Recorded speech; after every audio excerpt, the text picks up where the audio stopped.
अस्सलाम वालेकुम अदा वेलकम भली कार वरी तव्हांखे चऊं था असांजे अॼु जे व्लॉग में डांदन जी जोड़ी आहे टंडो मोहम्मद खान टंडो साईंदाद मालपीड़ी में माशाल्लाह वज़नी बेहतरीन कदबुत सां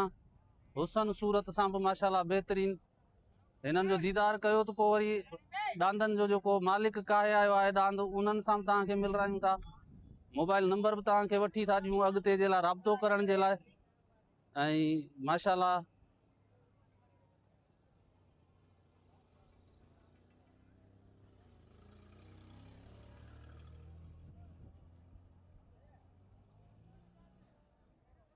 भाई हरन में वहण वारा डांदा आहिनि हरन में वहण वारा डांदा हरन तव्हांजो साईं नालो नालो दिलदार अली पाण किथां खां आहियो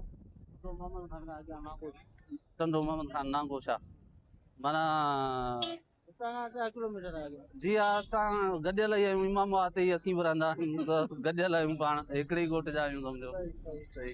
त घणो मुल्क कयो अथव भटारनि जो 8.5 लख अदा ॾेखार वरी डांद ॾेखार 8.5 लख रुपया अदा मुल आहे हिननि डांदनि जो हरन में वहण वारा आहिनि। घणी उमिरि थींदी भला हिननि जी हींअर उमिरि जी नवां मिलिया आहिनि साल खनि जा मिलियल मोबाइल नंबर को आहे पंहिंजो ॿुधायो असांखे 0340 31 96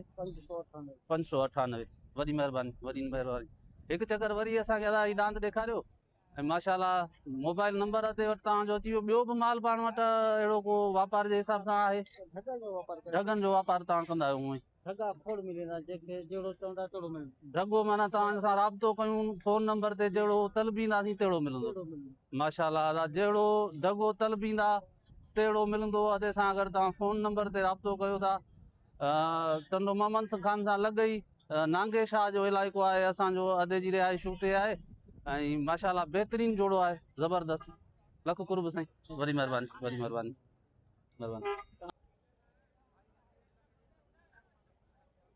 परूं फिर वञ भले परूं फिर वञ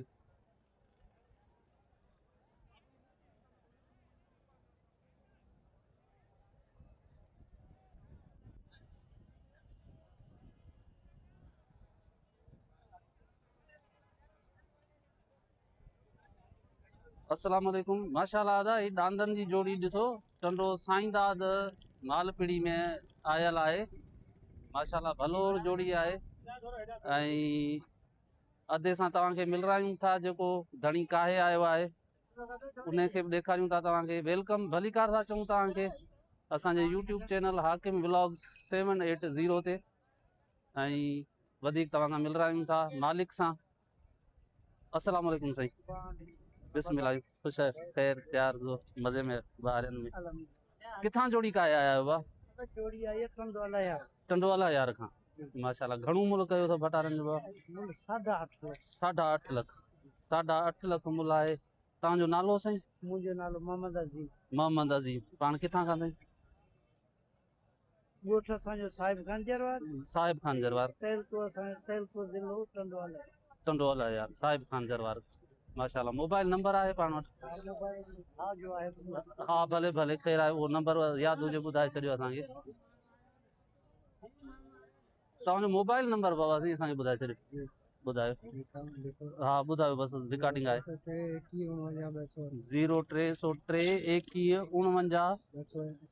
268 अदा अदे वारनि जो मोबाइल नंबर आहे हूं वापार जो माल बि पाण वटि हूंदो आहे या इहो ई जोड़ी आहे असांजो पंहिंजो माल आहे 3 जोड़ियूं अञा बीठल आहिनि माना वो व्यापार के हिसाब से ॾियण जे हिसाब सां बीठल आहिनि या शौक़ु जोड़ो वाहींदा आहियूं 2 जोड़ा अञा खपाईंदा आहियूं 2 जोड़ा खपाइण वारा आहिनि अदे वटि अञा 2 जोड़ा घर मौजूद भी आहिनि असांजी त दुआ आहे त हिते ई अदे वारनि जो भलो सौदो थी वञे पर जेकर न त तव्हां हिन शौक़ जे लाइ या अहिड़ा डांद वठण जे लाइ अदे सां राब्तो करे सघो था मोबाइल नंबर असां तव्हांखे ॾेई छॾियो आहे वॾी महिरबानी लख कुर्ब साईं वरी महिरबानी